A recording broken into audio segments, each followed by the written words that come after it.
Assalamualaikum warahmatullahi wabarakatuh. Alhamdulillah wa syukurillah, la haula wala quwata illa billah. Kembali lagi dengan pembelajaran kita, pembelajaran pendidikan fikih.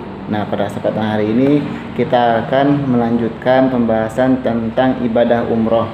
Kalau kemarin kita sudah membahas tentang pengertian dari umroh atau ketentuan dari umroh, dalil-dalil mengenai umroh. Nah, pada kesempatan hari ini kita akan melanjutkan pembahasan tentang hikmah umroh. Nah, ketika kita memahami hikmahnya umroh, semoga kita benar-benar akan tertarik akan melaksanakan ibadah umroh. Itu poin dari pembelajaran kita pada hari ini. Oke, baik. Yang selanjutnya kita akan meresum atau menulis bagian D besar ya, hikmah umroh. Silakan ditulis.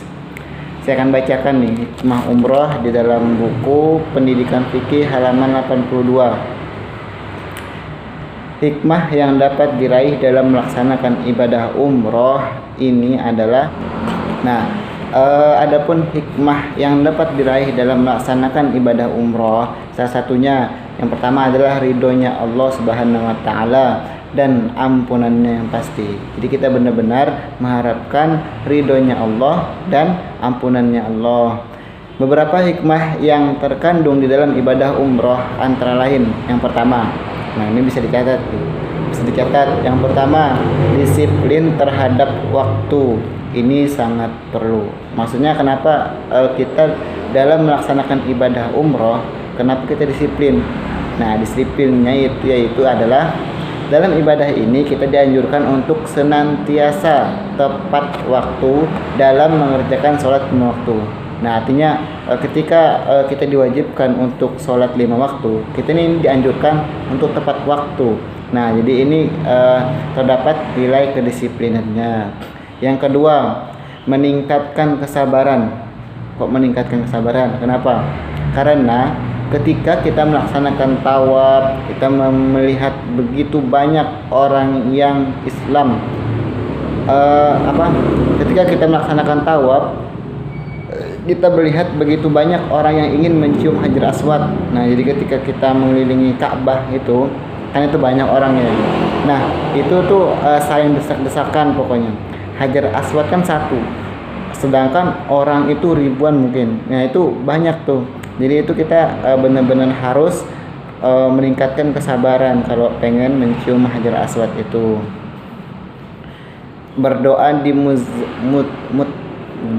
di multazam, sholat di Hajar Ismail ataupun sholat di belakang makam Ibrahim. Jadi itu orang itu kan seluruh dunia itu ngumpul pada sana tuh. Nah, jadi kita kalau mau melaksanakan sholat atau melaksanakan kayak tadi mencium Hajar Aswad, itu perlu kesabaran. Nah, jadi hikmah yang kedua adalah meningkatkan kesabaran. Adapun yang ketiga adalah meningkatkan ukhuwah Islamiyah. Nah, jadi ketika kita melaksanakan ibadah umroh, secara tidak langsung telah menghimpun manusia Islam dari seluruh pelosok dunia. Nah, saya sebutkan tadi. Contoh nih, dari Indonesia ngumpul, bahkan nggak cuman Indonesia, bagian Kalimantan ngumpul, bagian Jawa ngumpul, buat bagian Sulawesi ngumpul. Nah, tadi di seluruh dunia, bahkan kayak tadi mungkin Malaysia, Singapura, bahkan Arabnya juga, itu pada ngumpul jadi satu. Nah, itu meningkatkan apa? Yaitu meningkatkan ukhuwah Islamiyah atau ukhuwah persaudaraan sesama Islam. Hikmah yang keempat adalah mendapatkan tarbiyah dari Allah. Mendapatkan tarbiyah ini maksudnya mendapatkan pembelajaran dari Allah. Yaitu apa? Ibadah umrah adalah puncak ujian daripada Allah. Ini disebabkan jumlah orang yang sama-sama mengerjakan ibadah tersebut sangat banyak hingga menjangkau angka jutaan. Nah, di sini itu kita itu mendapatkan tarbiyah atau pengajaran tadi, diajarkan bagaimana cara tawaf, bagaimana cara mungkin tadi sa'i.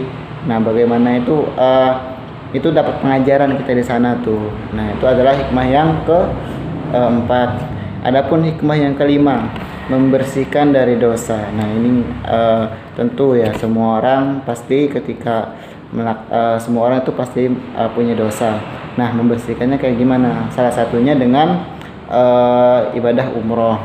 Ibadah umroh merupakan kesempatan baik untuk bertaubat dan meminta ampun kepada Allah, dengan harapan Allah akan mengampunkan dosa-dosanya sehingga ia suci bersih seperti ya baru lahir ke dunia. Nah, itu adalah harapan kita ketika melaksanakan ibadah umroh. Nah, itu tadi adalah hikmah umroh. Tadi yang pertama disiplin terhadap waktu, yang kedua adalah meningkatkan kesabaran, yang ketiga adalah meningkatkan ukhuwah Islamiyah, yang keempat adalah mendapatkan tarbiyah dari Allah, yang kelima adalah membersihkan dari dosa. Itu adalah hikmah umroh. Nah, sekarang kita masuk kepada wawasan. Wawasan ini mengenai tentang di Mekah itu kan ada namanya air. Nah, air itu namanya air Zam-Zam. Nah, di sini kita akan sedikit membahas tentang keistimewaan air Zam-Zam. Nah, saya akan bacakan hasil riset Dr. Masaru Emoto dari Universitas Yokohama, Jepang ya, yang berkaitan dengan air telah dituliskan pula dalam buku The True Power of Water. Disebutkan bahwa ditemukan suatu keajaiban yang luar biasa tentang air Zam-Zam ya.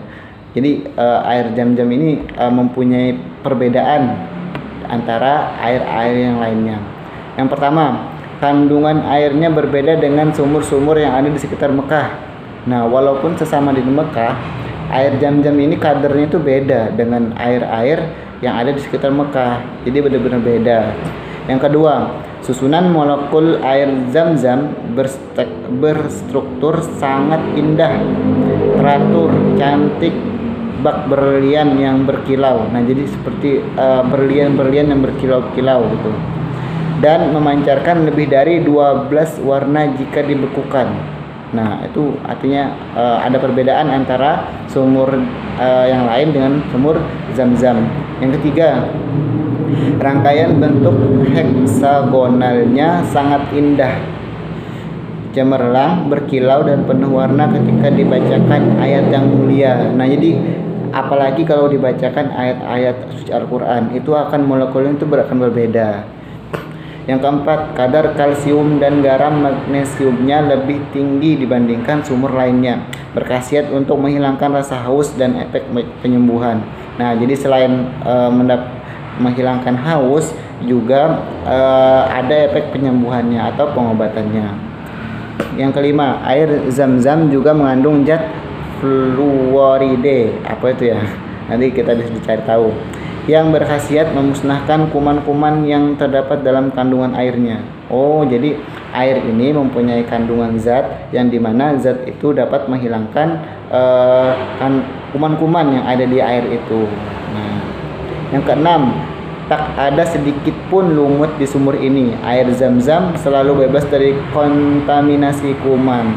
Nah, jadi tadi ada zat yang kuman itu tidak bisa masuk ke sana. Nah, sehingga bahkan tidak ada lumut di dalam sumur tersebut. Nah, ini adalah keistimewaan air Zam-Zam. Air Zam-Zam bisa kita dapatkan di Arab sana, pokoknya ketika mungkin haji atau umroh, kita biasanya dapat membawa air itu.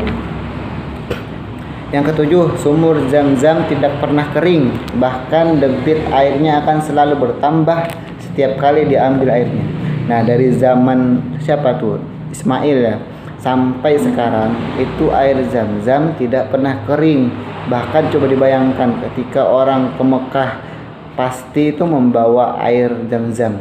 Dari orang ke Mekah naik haji, bahkan mungkin pengunjung, bahkan umroh, itu airnya terus diambil tuh. Bahkan di sekitar rumah-rumah Arab sana itu mengambil air Zam-Zam. Tapi ternyata apa? Air itu tidak pernah habis. Itu adalah mungkin kemuliaannya bagi orang yang kesana habis itu berdoa. Di air Zam-Zam ini mempunyai kandungan yang beda.